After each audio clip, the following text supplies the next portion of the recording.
Assalamualaikum warahmatullahi wabarakatuh.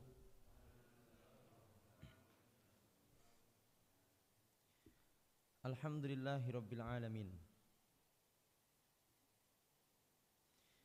Wa bihi nasta'inu ala umurid dunya waddin. Wa ala alihi wa ashabihi wa man tabi'ahum bi ihsanin ila yaumiddin. Rabbi israh li sadri wa yassir li amri wahlul 'uqdatam min lisani yafqahu qawli.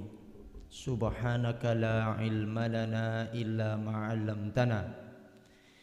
Innaka antal alimul hakim. Wa qala Rasulullah sallallahu alaihi wasallam, majtama'a qaumun fi baitin min buyutillah yatluna fiha kitaballah thumma yatadarasuna fima bainahum illa nazalat bihimus sakinah wa ghasiyat bihimur rahmah wa hafat bihimul malaikah wa dzakarahullahu fiman 'indah. Amma ba'd, usikum wa iyaya bittaqwallah faqad fazal muttaqun. Bapak-bapak, ibu-ibu, jamaah salat subuh yang berbahagia, dan seluruh pemirsa Narasi Dakwah TV dimanapun Anda berada, yang insya Allah kita semuanya dirahmati Allah Subhanahu wa ta'ala. Alhamdulillahirabbil alamin. Pada kesempatan Sabtu pagi yang penuh dengan barokah ini, kita masih dipertemukan Allah dalam keadaan sehat walafiat dalam rangka ngaji sarah Syama'ilun Nabi sallallahu alaihi wasallam. Harapan kita adalah dengan mempelajari kitab Syama'il ini, kita bisa lebih mengenal Rasulullah sallallahu alaihi wasallam. Kita lebih bisa mengikuti dan mencontoh Rasulullah sallallahu alaihi wasallam. Karena Allah Subhanahu wa ta'ala berfirman, "Qul in kuntum tuhibbunallaha fattabi'uni yuhibbukumullah." Siapa yang mencintai Allah, maka syaratnya adalah fattabi'uni. Syaratnya adalah mengikuti Rasul, mengikuti Rasulullah sallallahu alaihi wasallam.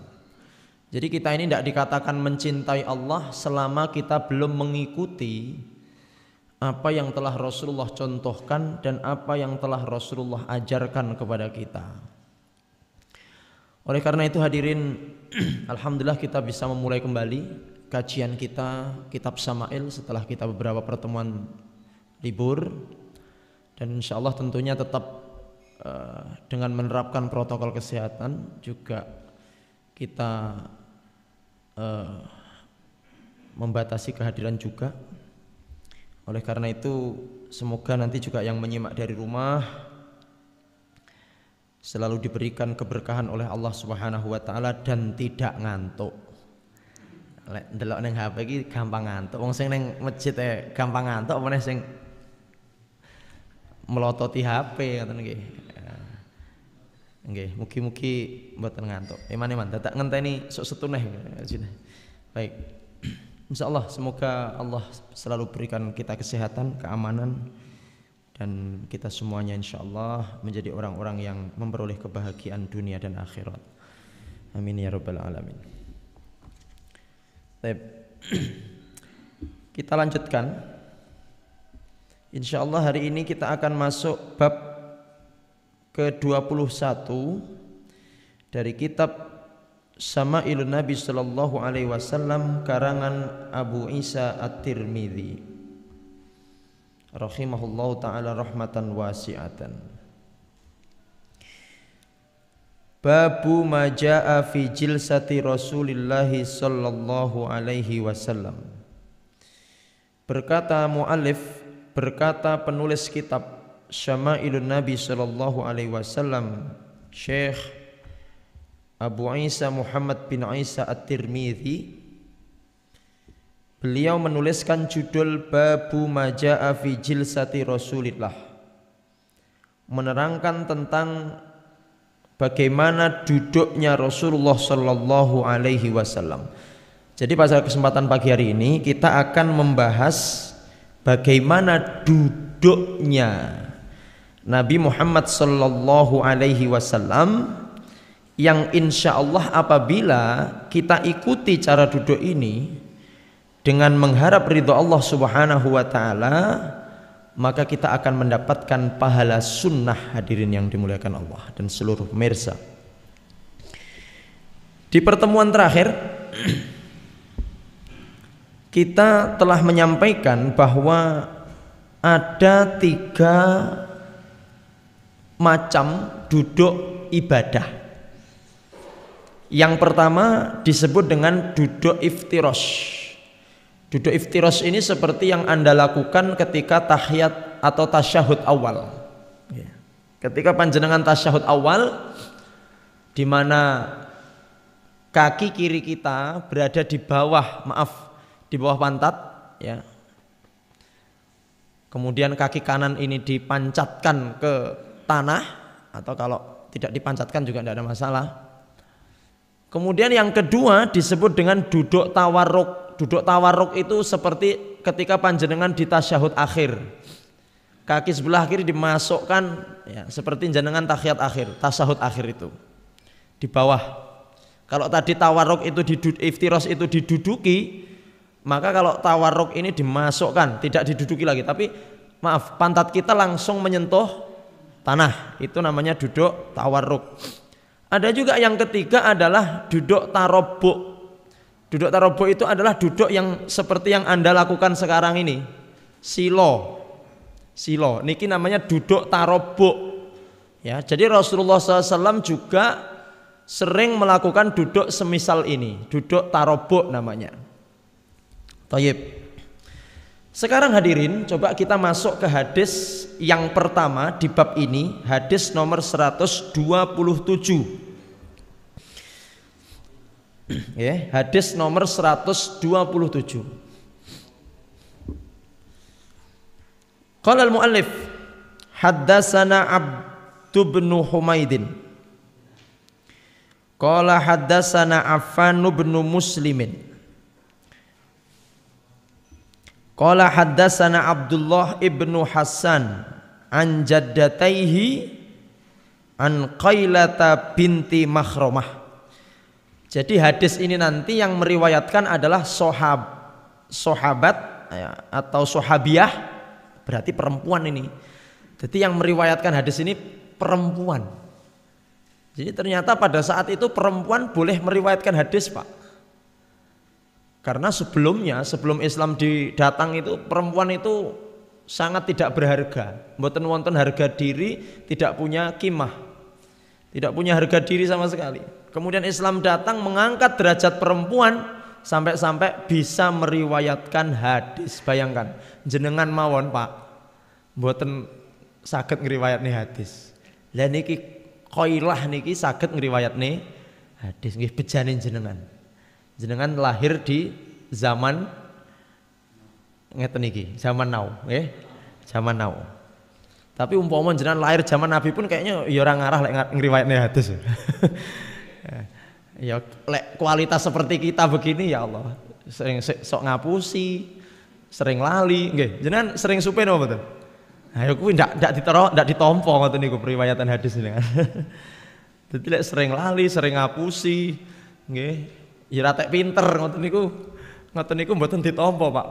Periwayatan hadisnya tidak diterima. Nah niki wonten sahabiat bernama Qailah binti Makhramah.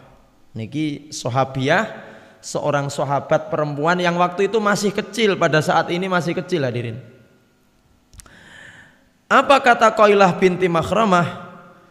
Annaha ra'at Rasulullah sallallahu alaihi wasallam fil masjid. Satu ketika Qailah binti Makhramah ini melihat Rasulullah sallallahu alaihi wasallam sedang di masjid wa huwa qaidul kurfusa. Qailah melihat Nabi duduk di mana hadirin? Di masjid, duduk dengan nama qaidul kurfusa. Duduk kurfusa. Duduk napa? Hadirin yang di rumah, duduk kurfusa. Nggih. Duduk kurfusa. Qaidul kurfusa. Qalat, maka kemudian dia berkata, falamma, qalat berkata Mahramah, Khailah binti Mahramah, falamma ra'aitu Rasulullah sallallahu alaihi wasallam, ketika aku melihat Rasulullah. Jadi Khailah ini baru pertama kali itu melihat Rasulullah. Jadi saurunge belum pernah melihat Rasulullah, nggih lagek pisan niku melihat Rasul duduk di masjid dengan duduk yang disebut dengan duduk kurfusa. Ra'aitu Rasulullah sallallahu alaihi wasallam al-mutakhashshi'a fil jilsah. Aku melihat Rasul duduk dengan khusyuk.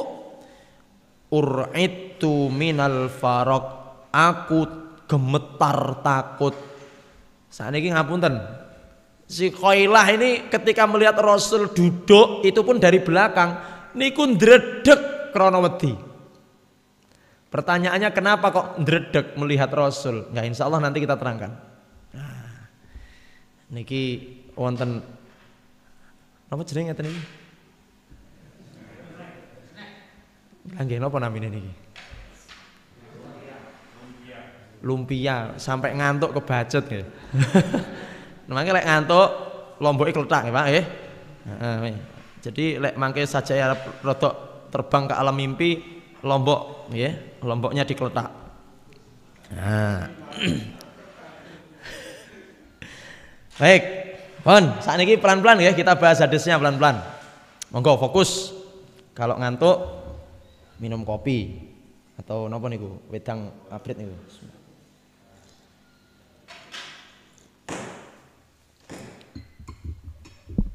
Cek.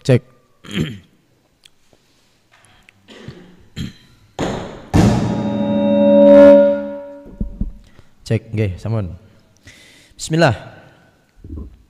Bapak Ibu hadirin, Khailah ya, Khailah binti Makromah yang meriwayatkan hadis nomor 127 itu ketika melihat Rasulullah di masjid duduk itu beliau masih kecil. Jadi masih kecil Pak. Dan mungkin waktu itu baru melihat pertama kali. Khailah binti Makromah melihat Rasulullah Shallallahu alaihi wasallam duduk kurfusa. Duduk kurfusa itu bisa juga disebut dengan duduk ikhtiba. Ya, duduk apa? Ikhtiba. Duduk ikhtiba itu apa? Duduk kurfusa itu apa? Begini hadirin. Nanti ada larangan juga duduk kurfusa ini ketika sholat Jumat. Nanti kita bahas pelan-pelan. Baik, sekarang saya minta kameramen ya, Mas Danding. Saya akan mempraktekkan duduk kurfusa, duduknya Nabi Shallallahu Alaihi Wasallam.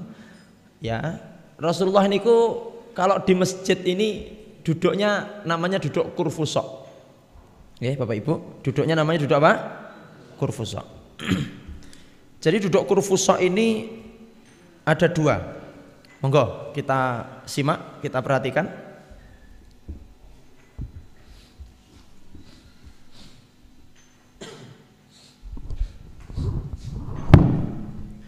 Taib. Saya minta sinten satu orang untuk memegangkan mic. Mas, Pak Firin. Birin dari sebelah sini ya, kersane mboten ngeling-ngelingi mic. Baik, enggak.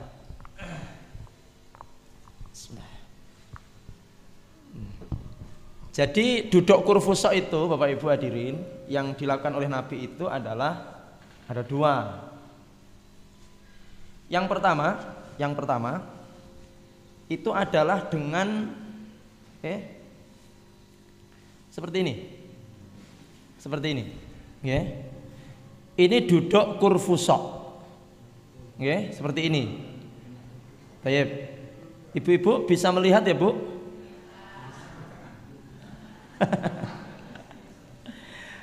Bisa Pak? Rasa diprakteknya ya siswa. Baik, ini duduk kurfusa. Jadi waktu itu Khailah binti Makhramah ketika waktu di masjid itu melihat Rasulullah dari belakang duduk seperti ini Bapak Ibu. Jadi ini yang pertama. Karena duduk kurfusa itu ada dua cara nggih. Satu begini, nggih. Begini. Sudah jelas nggih? Iki syutingnya wis nyeteng aku borong. Heeh, yang kedua, tangan ini dimasukkan ke bawah ketiak. Baik, ngoten bagus. Jadi cara yang kedua itu tangannya dimasukkan ke bawah ketiak. Nah, ibu-ibu mboten sah praktek ya, Bu? Bapak wes ya. Begini ya. Jadi yang pertama caranya duduk kurfusa itu begini. Ya. Yang kedua, niki rada disilang. Kemudian tangan ini masuk ke bawah ketiak. Nah, insyaallah. Baik. Ini yang cara. Sementara pernah juga Rasulullah itu kan pakai sorban. Sampai ada di grup itu yang Ustadz Anang kok enggak pakai sorban seperti Nabi. Gak duwe sorban ya, Pak. Ya sorban kula keri wonten paring riko. Jadi nah, sorbannya Nabi karena ini dilepas. Kemudian wah, sorbannya kurang panjang ya, Bapak Ibu. Nah kan kurang dawa toh. Lah niki ditalekne. Kemudian ditalekne ngoten. Nah, jadi ini paham nggih? Ya jenengan bayang mawon niki nali lah. Seperti ini dan nali ke belakang sini. Nah, seperti ini kemudian niki ibaratnya ditali ngeten terus sambil begini. Nah, seperti itu. Jadi yang pertama tadi duduk kurfusa itu adalah seperti ini. Kakinya lurus. Ya. Kemudian yang kedua adalah disilang terus begini. Terus yang ketiga ditali. Nah, makanya langsung dugi dalam praktek ya Pak. Nggih, Pak Bidin matur sembah nuwun. Nggih. Monggo. Nggih. Pakai serban, nggih, leres.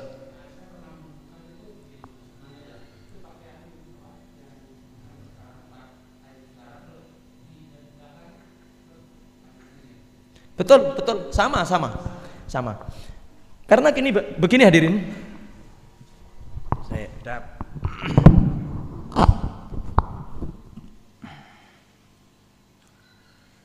Kalau damel ganjel. Karena begini, sebenarnya kurfusa itu pada hakikatnya adalah mendekatkan perut ke lutut. Jadi mendekatkan perut ini kemana? Ke lutut. Itu adalah duduk kurfusa ya. Jadi diterangkan dalam kitab Syama'il ini bahwa cara duduk kurfusa ini ada dua, seperti yang kami sampaikan tadi, atau yang ketiga ditali tadi. Nah, baik. Lah kenapa Rasulullah SAW duduk seperti itu hadirin? Karena pada zaman dulu, pada zaman Nabi Shallallahu Alaihi Wasallam itu belum begitu ada tembok seperti ini. Belum ada tembok. Jadi Masjid Nabawi itu pun gak ono tembok. Makanya kemudian kalau ada sahabat atau Rasulullah SAW mau duduk nyantai, itu tidak bisa bersandar ke tembok karena tidak ada tembok. Akhirnya duduknya seperti itu tadi. Lek jenengan sakniki nek sing depipil, nek sing senden, gak sah kurfusokan lah. Ya oke, jadi seperti itu ya. Makanya dikatakan al-kurfusa'u al-ihtiba'u hitanul arabi. Duduk kurfusa itu adalah nyendene orang-orang Arab. Oke, sampai seperti itu.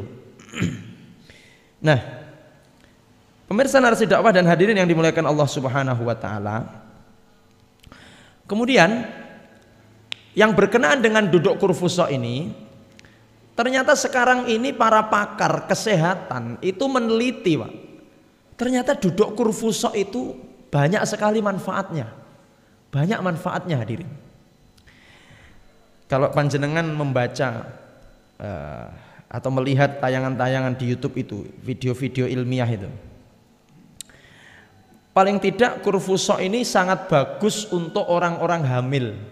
Ibu-ibu di rumah atau yang di masjid yang hamil niku sangat bagus duduk kurfusa. Jadi itu cara ilmu kebidanan ngono bayi niku ndang mapan ngoten lho. Wallahu a'lam. Ini saya baca di tafsir seperti itu dan menurut para medis seperti itu. Jadi duduk kurfusok ini bagus sekali untuk ibu hamil. Yang kedua, duduk kurfusok ini sangat bagus. Maaf ini Bapak Ibu pemirsa. Ketika panjenengan buang hajat. Dalam artian dodok nggih, bukan seperti tadi. Kurfusok itu dalam artian jadi lututnya ini semakin mendekat ke perut. Kalau napa jenenge ngono kae? Klosetnya itu adalah model kloset yang biasa, itu bagus Pak. Karena sebenarnya kan usus besar itu kan langsung lurus, kalau posisi itu lurus langsung bisa habis. Maaf ini. Terus malah rakolu engko. Ngapunten loh, ini perlu diterangkan. Sementara kalau klosetnya sekarang model yang modern para rawuh, yang duduk ternyata itu menurut para ahli ketika buang air besar dalam posisi duduk seperti itu niku mboten tuntas seperti duduk saya ini. Jadi kalau duduk seperti ini itu tidak tuntas karena wonten sing kecepit ngoten. Makanya kemudian caranya adalah bagaimana supaya tuntas, maka di depan kloset itu dikasih kursi pendek. Jadi posisi buang air besarnya itu ya tetap pakai ora usah dibongkar, mari ini dibongkar. Mboten saat dibongkar nggih. Ya situ ae dipertahankan wis kadung dibelikan yang seperti itu sing arek mencet ngoten lho Pak. Di depannya itu kakinya menginjak kursi. Supaya posisi kaki itu tidak begini tapi begini, Pak. Hampir sama seperti ketika di kloset yang model konvensional yang lama itu. Alhamdulillah nggih Pak Sugir. Model baru napa model lawas wonten dalem? Model lawas Pak Ustaz, alhamdulillah. Malah sing aman sing model-model lawas niku, Pak. Lek sing model baru maka kemudian lebih baik ditambahi kursi pijakan di depannya supaya posisi kaki niku ngeten. Bisa niku namanya kurfusok Pak. Apa itu? Lutut kita semakin mendekat ke perut. Nah, seperti itu. Ini menurut ilmu medis. Mangke lek insyaallah umpami leres nggih alhamdulillah. Tapi insyaallah leres lah. Baik. Tetapi hadirin yang dimuliakan Allah, ternyata satu ketika Rasulullah SAW pernah bersabda, anna Rasulullah sallallahu alaihi wasallam naha anil hubwah yaumal jum'ah wal imamu yakhtub. Di dalam satu hadis Rasulullah sallallahu alaihi wasallam pernah atau melarang sahabat untuk duduk kurfusok ketika imam sedang khutbah.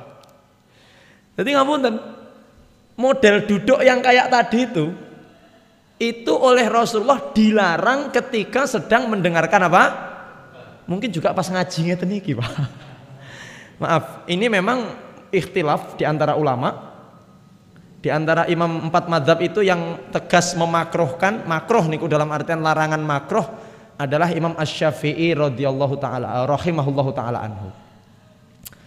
Loh, pertanyaannya ngopo kok pas khutbah, imam khutbah atau khotib ini sedang berkhutbah kemudian jamaah gak oleh lungguh kurfusok. Nah ini menurut Imam Asy-Syafi'i disarah oleh beberapa muridnya adalah karena ada dua hal ini Bapak Ibu yang melarang itu. Satu, duduk kurfusok ini bisa menjadikan orang itu gampang batal wudune. Nggih. Jadi saya ulangi lagi, duduk kurfusok ini bisa menjadikan orang gampang batal wudu. Jenengan saat ini umpamanya duduk kurfusok, kira-kira ya 5 menit engkas batal wudune jenengan. Kenapa? Karena duduk kurfusok ini saking penake terus nggarai. Ngantuk, lek pun ngantuk turu, ngoten lho Pak. Dan duduk kurfusok ini ketika tertidur dengan model duduk kurfusok ini, maka wudu panjenengan batal. Karena itu sama dengan nyenden. Sami jenengan nyenden ngeten iki kok juk-juk ngono kek engko pas salat suruh ya wudu riyen. Sama ketika jenengan duduk kurfusok tahu-tahu tertidur, maka wudu Anda batal. Maka kemudian mengapa Imam Syafi'i memakruhkan duduk kurfusok? Karena ditakutkan jamaah niki mangke bodoh batal wudu. Coba bayangkan nek sak masjid duduk kurfusok terus tidur semuanya Bapak Ibu. Ndak yo buyar pas komat entek jamaah. Nyanti kabeh wudu kabeh. Itu yang pertama. Duduk kurfusok ini sangat rentan membatalkan wudu. Kenapa? Karena bisa tertidur. Ngoten nggih? Wong ora kurfusok keturun apa neh? Kurfusok lek nyensew. Lek dong salat Jumat niku coba lihat kiri kanan, Pak. Niku ora kurfusok nggih, silonge jujur yo bablas, Pak. Bablas. Apalagi sampai kurfusok, nggih. Yang kedua, kenapa Imam Syafi'i memakruhkan duduk kurfusok? Karena dengan duduk kurfusok ini orang ini gampang ngantuk dan akhirnya tidur. Lah lek umpamane pas khotbah kayak jamaah bodoh keturun ndak yo mesakne sing khotbah. Nggih napa mboten? Sakniki jenengan sing nati khotbah, yang pernah khotbah, gek jamaah tidur niku jenengan nelongso napa mboten, Pak? Khotib-khotib niku ya berapi-api teriak-teriak sementara makmumnya itu turu kabeh niku lara hati, Pak. Batin sesukne giyah aku diundang rene. Nyapa turu kabeh jamaah. Tapi lek khotbah satu tempat jamaahnya antusias mendengar dengan seksama. Wo, ora diundang moro dhewe, Pak. Ngoten. Makanya mohon maaf, duduk kayak tadi yang kami contohkan tadi itu kalau menurut Imam Syafi'i makruh hukumnya ketika mendengarkan khutbah Jumat. Lah terus pas mendengar khutbah Jumat bagaimana duduknya Bapak Ibu? Kalau Anda bisa iftiros nggih iftiros, bisa tawaruk nggih tawaruk, lek pomone isone tarobok sila nggih sila. Ndlojer gak disebut nang kene, Pak. Ndlojer gak disebut nang kene. Nggih. Jangan duduk duduk tarof kurfuso atau ihtibak ketika mendengar khutbah. Mungkin ini juga berlaku ketika taklim seperti ini. Engko jujuk-jujuk turu. Akhire ra apa sing di ngajeni alah ndak yo dicekam ning YouTube ndelok ning YouTube meneh. Ndak yo iman-iman wis merot teko kene kok dadak buka YouTube ngentekne paket, Pak. Nggih. Baik. Tetapi menurut mazhab Hanafi, menurut mazhab Maliki, menurut mazhab Imam Ahmad Ibnu Hambal itu tidak apa-apa. Tapi menurut mazhab Syafi'i ndak boleh, makruh kok mendengar khutbah duduknya duduk kurfusok. Bisa dipahami nggih Bapak Ibu? Insyaallah. Yang penting mboten ngantuk paham nggih. Baik. Saya minum dulu. Nah. Oke. Itu yang selanjutnya. Yang ketiga, kita baca lagi hadisnya. Falamma ra'aitu Rasulullah sallallahu alaihi wasallam al-mutakhashshi'a fil jilsati ur'idtu minal faraq. Qailah niki wau besar atau kecil? Kecil. Dia masih apa? Kecil. Ketika melihat Rasulullah dredeg, Pak. Nah, ini kita berbicara dredegnya ini. Lho nya ngopo kok dhek dredeg niku teng napa? Kira-kira teng napa dredeg niku? Satu. Karena qailah waktu itu kata para ulama masih baru sekali itu melihat Rasulullah. Itu pun dari belakang dredeg, Pak. Bayangkan nya ngopo kok dredeg? Kata Syekh Abdul Razak, lamma ja'alallahu lahu sallallahu alaihi wasallam min mahabah. Karena Rasul itu haibahnya besar, Pak.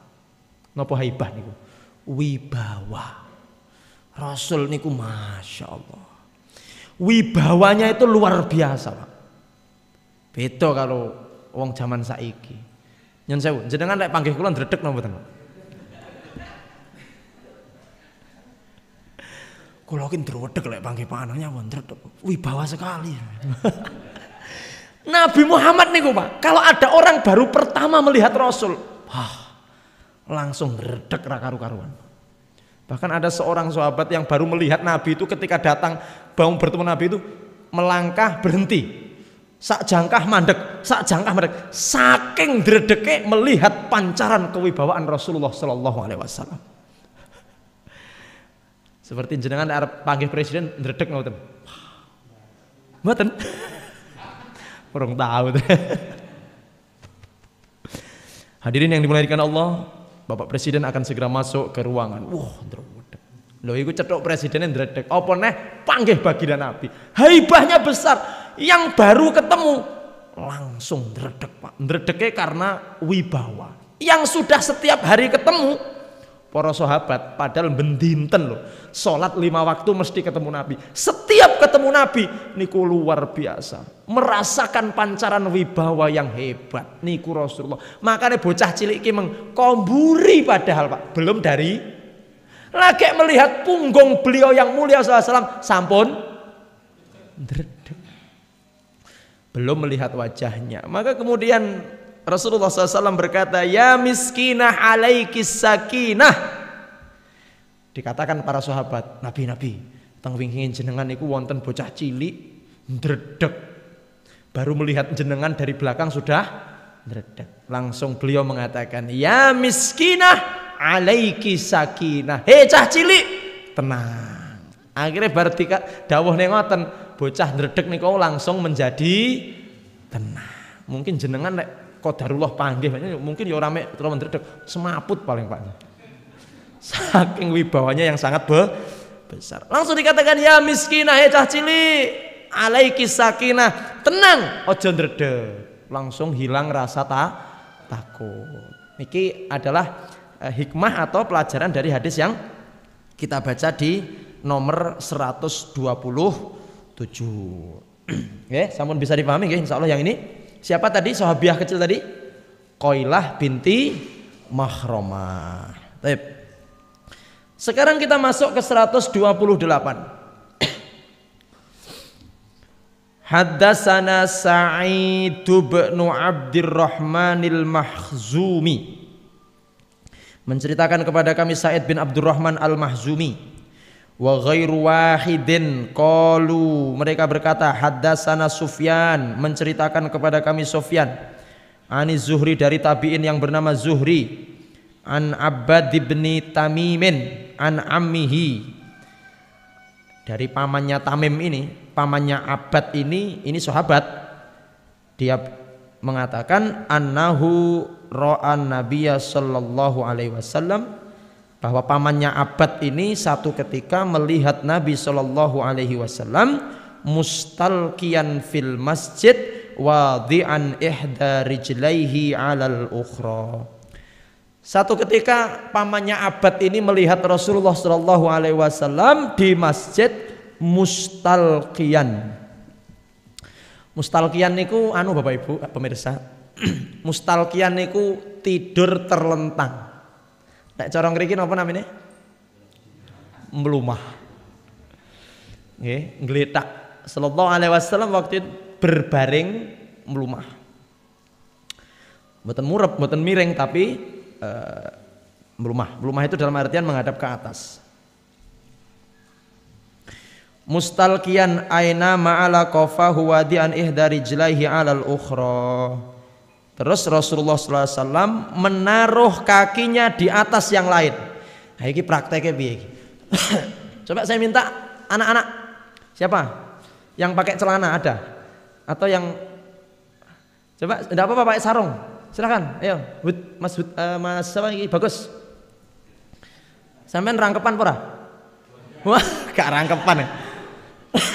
Yang pakai celana tadi, yang komat tadi? Ya wes sampean Mas Bagus, ya. Coba praktek pemirsanya biar tahu. Gak rangkepan sampean? Rangkepan sih. Ini praktek masalahnya Pak.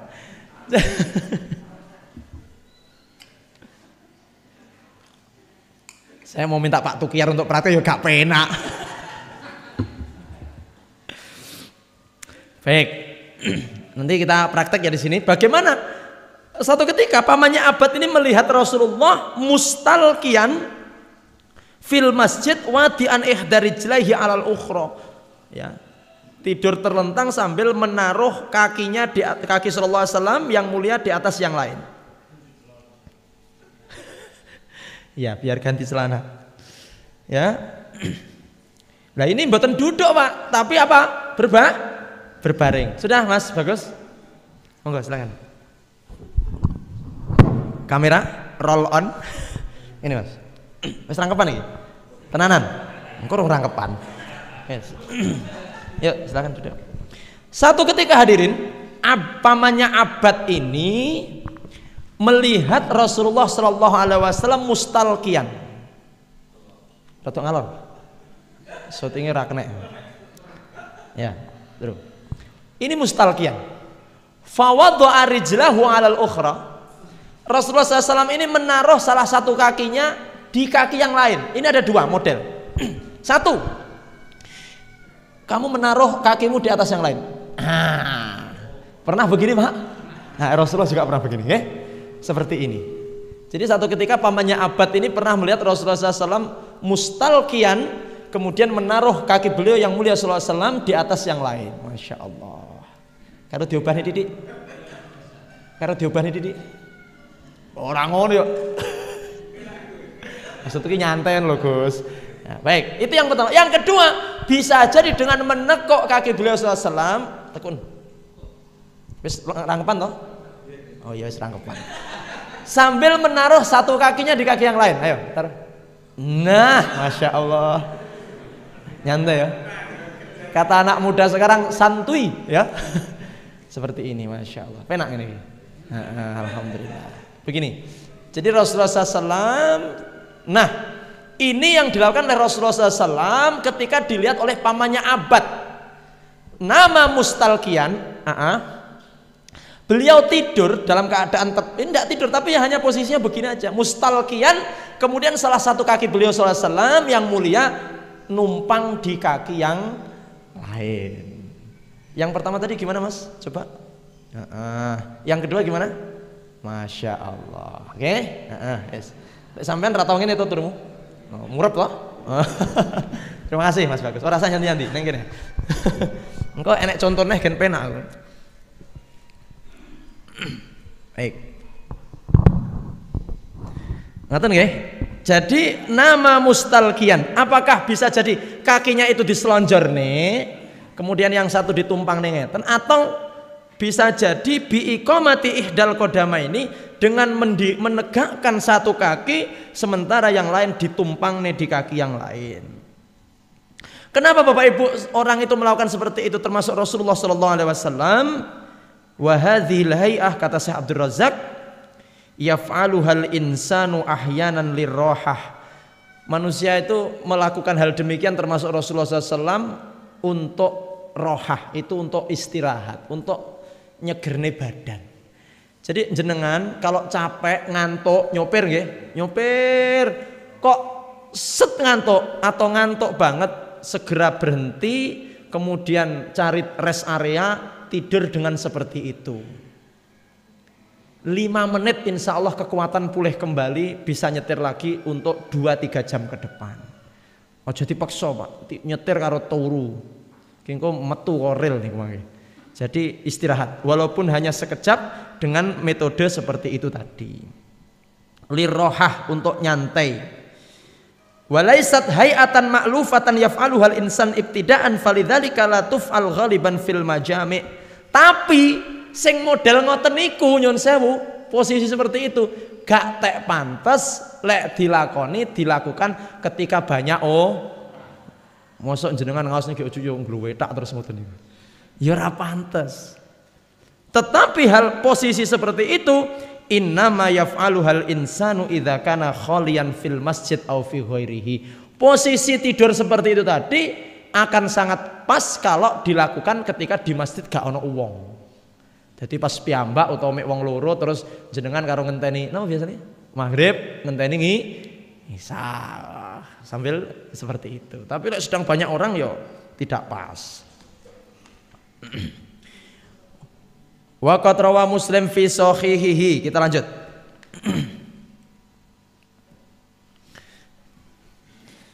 Katanya ada komentar, kok yo pas enek, kok yo pas yo sing nggih contoh sing hobine turu jadi.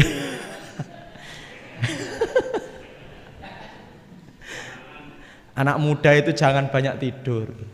Kalau orang-orang sepuh banyak tidur itu wajar. Lek cah nom, anak muda kok banyak tidur, itu berarti masa depan suram. Waqat rawa, kita lanjut.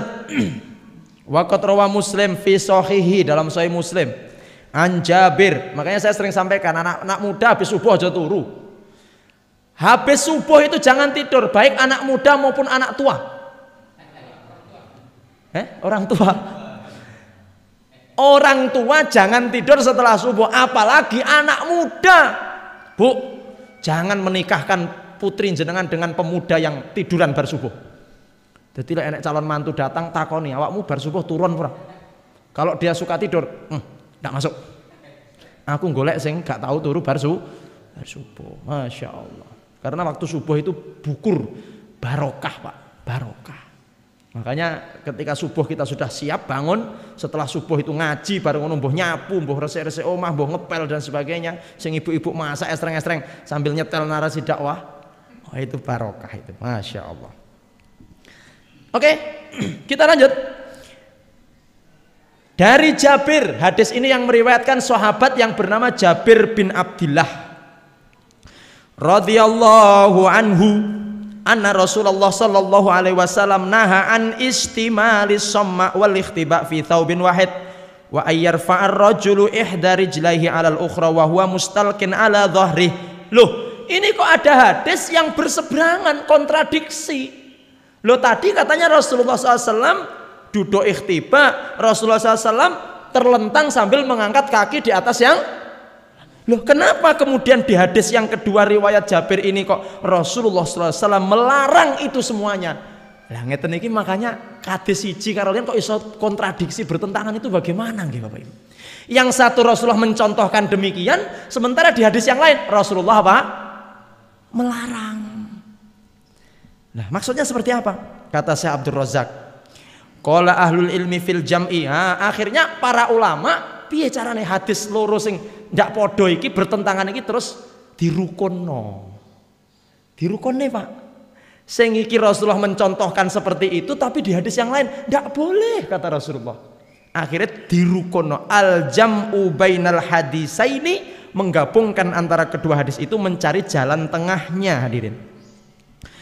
Yahmilu hadisun nahyu fima idza kana al-insan la ya'manu ayang kasifa auratahu. Baik. Seseorang itu dilarang untuk posisi kayak tadi itu, kata Syekh Abdul Razak, mungkin ketika pakaiannya itu tidak aman. Pakaiannya apa? Makanya saya tadi minta sama Mas Bagus untuk apa? Kana gawe celana. Masalahnya kula piyambak badhe nyontoni yo.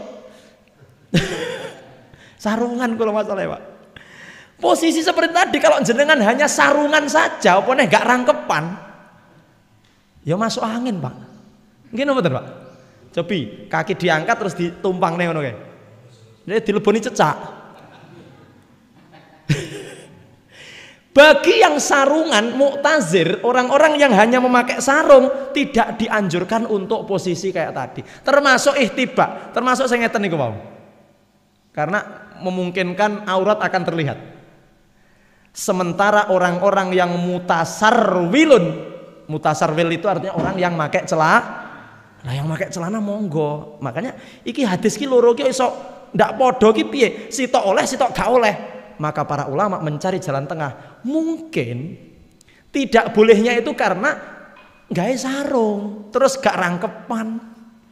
Akhirnya lek rangkepan aurate toro. Nah, silahkan Anda ikhtiba duduk seperti itu tadi. Silahkan Anda mustalkin ala rijlu alal ukhra, numpang tadi. Ketika Anda memastikan bahwa Anda pakai celana atau sarungan pun dalamnya ada rangkepannya. So wong-wong sakniki iki bodoh ndak tek ngoten iki, wis pokoke tangi turu salat subuh sarungnya disaut ber. Sembuh jerone gawe apa ndak ngerti, Pak. Nah, padahal bahaya itu, Pak. Bahayanya apa? Kalau sarungnya nyeblok niku bahaya nih. Nah, apa nih kok sampai, makanya kalau di pondok pesantren itu sarungan itu harus dikasih sabuk supaya tidak jatuh. Baik. Niku nggih, kalau ada hadis yang mengatakan Rasulullah melarang muhtabe, larang duduk begini dan sebagainya, ternyata para ulama mencari jalan tengah seperti itu tadi, antara yang sarungan dengan yang pakai celana. Jam 6 ya. Baik. Hadis nomor 129. Haddatsana Salamah bin Syabibin qala haddatsana Abdullah bin Ibrahim al-Madani qala haddatsana Ishaq bin Muhammadin al-Ansari an Rubaih bin Abdurrahman bin Abi Sa'idin an abihi an jaddihi Abi Sa'id Al-Khudri. Hadis ini diriwayatkan oleh Abu Sa'id Al-Khudri, sahabat jalil, sahabat besar. Qala, dia berkata, kana Rasulullah sallallahu alaihi wasallam idza jalasa fil masjidi ikhtaba biyadihi. Duduk dengan ihtibak seperti yang kita terangkan tadi. Jadi Bapak Ibu silahkan Anda duduk seperti tadi. Atau kalau ada tembok yo senden tembok mawon. Kalau capek, kalau dalam keadaan capek. Tapi kalau seandainya tidak capek, diusahakan tidak ikhtiba, tidak korfuso, tidak nyender. Tapi lek kesel nggih silahkan untuk nyender. Baik, kita lanjut. Waqad waradat fi hayati jilsatihi ahaditsu ukhra ghairu hadhihi ma jaa fi hadis Jabir. Ada lagi hadis yang lain dari Jabir bin Samurah, hadirin, ditulis dalam kitab Sunan Abu Dawud, kitab Sunan yang ditulis oleh Abi Dawud, bi isnadin sabit qala kana Nabi sallallahu alaihi wasallam idza shallal fajra tarabba'a fi majlisihi hatta tatlu asyamsu hasna. Nah, Rasulullah SAW ketika setelah selesai sholat fajar, sholat subuh, maka tarabba'a fi majlisihi, beliau tidak age-age meninggalkan tempat sholatnya, tetapi beliau duduk tarabbu. Napa duduk tarabbu? Silo. Aina fi majlisihi. Kapan itu hadirin? Jadi bar selesai sholat subuh itu Rasulullah SAW tarabba'a fi majlisihi, duduk silo di tempatnya sholat tadi, hatta tatlu as-syams, sampai muncul matahari. Sampun ngoten napa dereng jenengan? Lah kebelet ya Pak Ustad. Makanya sebelum ke masjid niku nek saged maaf qadaul hajat rumiyin nggih. Yang badhe pipis-pipis, yang mau buang air besar buang air besar. Ojo sampai kok bar subuh lagi ngompone kok imame tuwa macane alah isone mek pegel ambek imame. Imam ra juwa. Bature ngempet tok suwiram lek ngimami nggih. Jangan salahkan imam karena salat subuh niku memang waktu yang tepat untuk membaca surat yang agak panjang. Rasulullah niku lek salat subuh niku sok-sok sak surat sing rada dawa barang kok. Pernah di Al-Furqan atau masjid jenengan kayak subuh maca surat An-Nisa ngoten. Jadi salat subuh niku nek saged para imam nggih, jangan hanya membaca surat yang sangat pendek. Subuh-subuh qul huwallahu ahad. Mesakne sing kasep. Rata-rata bodoh kasep lek salat subuh. Masalah tangi turune kasep. Usahakan subuh niku waktu yang sangat seger, sehat. Para imam yang punya hafalan agak baik baca surat yang nggih sedang lah, mboten dawa-dawa nemen tapi sedang. Hari Jumat niku Pak baca surat Sajdah. Rakaat keduanya la uqsimu biyaumil qiyamah. Nggih, insyaallah. Niku ya elek-eleke ya hal ataka hadisul ghasyiyah sama sabbihisma. Ojo panggah inna. Sampai iso dititeni. Alah imam iki mesti inna toina. Imam favorit. Salat subuh niku nek saged napa hafalan yang jenengan punya keluarkan karo murojaah. Nah, diusahakan yang belakangnya imam ini yang fasihnya itu mirip-mirip seperti fasih imam, sing hafalane ya paling ndak unda-undi karo hafalane imam. Ojo sing nang burine mesti belas ra iso maca Quran. Imame lali ya wis plonga-plongo. Sing nang burine ya apa ora ngerti maca apa. Nek saged niku seperti di Masjidil Haram niku lho Pak. Imame niku Syekh Sudes. Nanti belakangnya ya imam cadangan yang hafalannya sama. Jadi pomo imam apa pernah Ustaz Imam Masjidil Haram lupa? Ya pernah. Dieling ning ambek sing ning burine. Nah, ning gone Al-Furqan Allahu Akbar imame lali ning burine Mas. Melok lah aduh opo. Yang imame sampean ora ngeling aku. Kula nggih mboten dong kok napa sing jenengan. Yang bagus bacaannya dan baik hafalannya, silahkan datang pertama berdiri di belakang imam. Ojo ngeren terus Pak. Sudah baik bacaannya kok ngeren. Wah ini tidak benar ini. Datang. Pomo wonten imame jenengan di belakang jadi imam cadangan kok sewaya-waya imame batal jenengan maju. Yang bahaya itu kalau depan imam ini kok bayi-bayi. Imame batal. Mosok bayi ini kon imam. Akhirnya sing bacaan iso imam ning puwoncotan kono Pak. Mluwaku trunyuk. Nyandi Pak. Ngimami le. Ya batal salate wong salat kok muni. Apa nek sing makmum ning saf kelima, mikir aku tadi imam. Batal Pak imamnya karena salat itu tidak boleh ngomong gitu loh. Jadi yang di belakang imam itu usahakan yang bagus baca. Ya minimal undang-undang sampai sing imami lah. Jadi kita ulangi lagi dari Jabir bin Abdullah. Idza shallal fajra karena Rasulullah SAW, adapun Rasulullah SAW ketika sholat fajar, ketika sholat subuh, tarabba'a fi majlisihi, beliau tidak langsung pulang, tidak age-age pulang, tidak age-age kondur, tapi tarabba'a fi majlisihi, tapi beliau duduk di majlis tempat dia sholat, tempat beliau sholat sampai hatta tatlu asyamsu, sampai matahari. Lek niki sunah jenengan, khusus dina Setu sunah jenengan. Gitu. Sabtu dan Ahad mungkin di kajian di tempat yang lain. Engko lek Senin, aduh Pak Ustaz, gak sunah blas. Ya setelah subuh langsung pulang aja. Lah lek ngeten iki kan jenengan bibar subuh niku wau kan langsung tarobba. Gitu Pak. Masyaallah. Sampai terbit matahari. Terus nanti kita lanjutkan dengan sholat 2 rakaat. Masya Allah. Pahalanya koyok pahala haji dan umroh. Ya Allah Pak Ustadz, kalau niki dereng saged daftar kaji niki piye? Ya sudah, rajin-rajin begini. Kalau perlu setelah subuh cari kajian di masjid mana. Aku sing iso tarobak lungguh sampai terbit fajar. Kalau memang tidak ada kajian ya duduk di sini sampai terbit fajar. Kemudian setelah 1 tombak salat syuruk. Masya Allah. Nggih, mungkin istiqomah mawon lah, nggih. Nggih, istiqomah. Dan kita berdoa semoga wabah ini segera berlalu.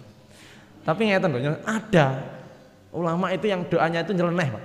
Semoga wabah ini tidak segera berlalu. Loh kenapa? Karena dengan wabah seperti ini kemaksiatan berkurang katanya. Gitu Pak. Karaoke kan bodo tutup. Mungkin mboten? Jenengan nek teng daerah etan ngriku ya tutup kabeh Pak. Tutup, tidak ada yang buka. Jadi usum ngeten iki tempat-tempat kemaksiatan ugi berkurang. Ya renek. Tapi ya sing mesakne kanca-kanca sing penggautane itu harus melibatkan orang banyak. Baik, kita berdoa yang terbaik nih. Semoga Allah segera memberikan yang terbaik mengangkat wabah ini. Ini namanya adalah ujian, peringatan bagi kita semuanya. Wonten Pak, nyun sewu niki, penyanyi sing lek nyanyi niku menampakkan aurat ngeten susah. Ya Allah. Nyapa ya Allah? Mboten wonten tanggapan Pak Ustaz. Jadi selama corona ini belas gak ada tanggapan. Biasanya kan usum-usum manten ini mesti kan nanggap ngoten-ngoten niku Pak. Artis-artis sing napa nggih sing ngoten niku elektronan ngoten niku. Susah Pak. Akhirnya ada orang baik, ya wes kene penyanyi-penyanyi dangdut kelompok nih di training gawe bikang, gawe jajan Pak. Akhirnya diwarai gawe jajan. Wah, saiki wis iso gawe jajan dodolan jajan. Terus ditakoni yang gone sing marai niku, piye kira-kira lek coronane bar sik ngene nggih mboten Pak, balik malih nyanyi malih. Berarti gak istiqomah niku. Baik, hadirin dimuliakan Allah, sebelum kita tutup, Masya Allah, karena memang kita ini jam kita molor mundur nih. Oleh karena itu kita tidak bisa dan menurut protokol kesehatan pun juga tidak boleh lama-lama ini ngajinya. Pun, yang penting sedikit-sedikit, yang penting istiqomah, ngoten nggih. Baik, jadi kita review lagi dari awal ya, bagi yang baru menyimak karena ini ada beberapa yang baru menyimak. Rasulullah Shallallahu Alaihi Wasallam satu ketika duduk kurfusok. Duduk kurfusok itu caranya ada 2. Yang pertama dengan seperti yang kita sampaikan tadi, nanti bisa dibuka lagi di YouTube kita tadi kajian ini. Dan kadang-kadang juga menalikan dengan surban, ditali dengan surban. Nah, kenapa anak kecil tadi takut ketika melihat Rasulullah? Karena saking besarnya wibawa Rasulullah SAW. Ada waktu itu Bapak Ibu hadirin, waktu itu ada seorang sahabat namanya Ibnu Mas'ud memukul budaknya, cetar dipukul. Waktu itu ada Rasulullah SAW. Rasulullah mendengar enek mak ceples yopo, dilihat oleh Rasul. Loh, kenapa engkau memukul budakmu wahai Ibnu Mas'ud? Ngeredek langsung Ibnu Mas'ud. Bah, ya Allah, enggak ya Allah Rasul, ngapunten. Nggih ngoten, kula bebas niki budak. Akhirnya budak itu dimerdekakan, Pak. Gara-gara saking dredegnya bertemu dengan Rasulullah sallallahu alaihi wasallam. Jadi mboten saged dibayangkan Rasulullah itu seperti apa wibawanya. Pokoknya siapa yang baru pertama kali bertemu niku langsung keringat dingin keluar. Bahkan yang setiap hari bertemu pun itu tetap bagaimana nyungkani dan merasakan aura haibah atau wibawa yang luar biasa di depan Rasulullah sallallahu alaihi wasallam. Nah, ini makanya kenapa anak kecil yang bernama Khailah binti Maslamah ini dia ketakutan. Setelah Rasulullah mengatakan ya miskinah alaiki sakinah, wahai anak kecil, tenang, jangan engkau takut, maka hilanglah rasa takut dari anak kecil itu. Kemudian yang kedua, Rasulullah juga pernah di masjid itu terlentang, kemudian menaruh kaki beliau ya di atas di atas kaki yang lain, bisa dengan selonjor atau dengan ditekuk seperti ini, dan itu semuanya pernah dilakukan oleh Rasulullah Shallallahu Alaihi Wasallam. Dan ketika ada larangan Rasulullah melarang itu, bisa jadi karena orang yang melakukan itu celananya tidak aman. Ketika dia cuma pakai sarung supaya tidak seperti itu. Ketika dia pakai celana maka silahkan untuk melakukan seperti itu.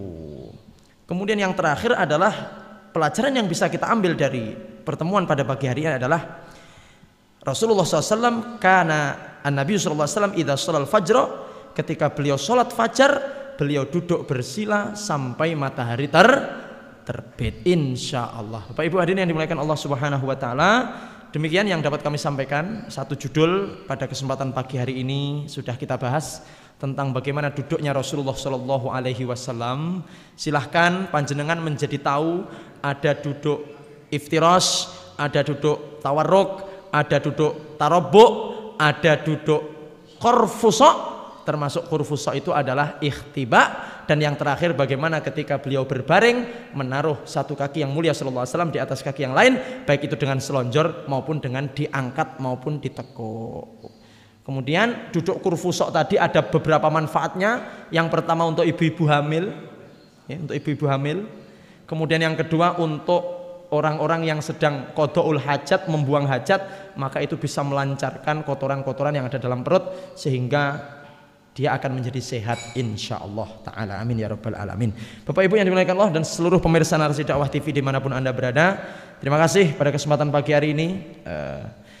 Banyak yang menyimak, alhamdulillah. Semoga bisa mendapatkan kemanfaatan, ya, kemanfaatan. Dan panjenengan semuanya kalau memang tidak membawa tulisan pada pagi hari ini, kemudian lupa, silahkan kembali membuka channel Narasi Dakwah, kajian Syama'il Nabi serial yang ke-21.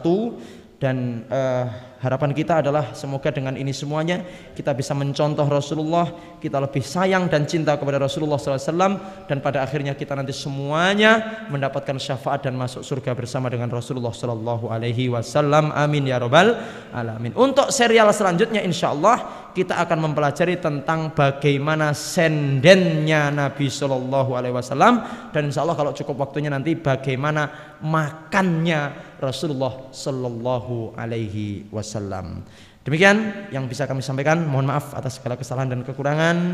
Dan insya Allah semoga Allah mempertemukan kita di lain kesempatan dengan keadaan sehat walafiat. Kemudian kita akhiri dengan subhanakallahumma wabihamdik asyhadu an la ilaha illa anta astaghfiruka wa atubu ilaik. Terima kasih atas segala perhatian. Billahi taufik wal hidayah. Wassalamualaikum warahmatullahi wabarakatuh.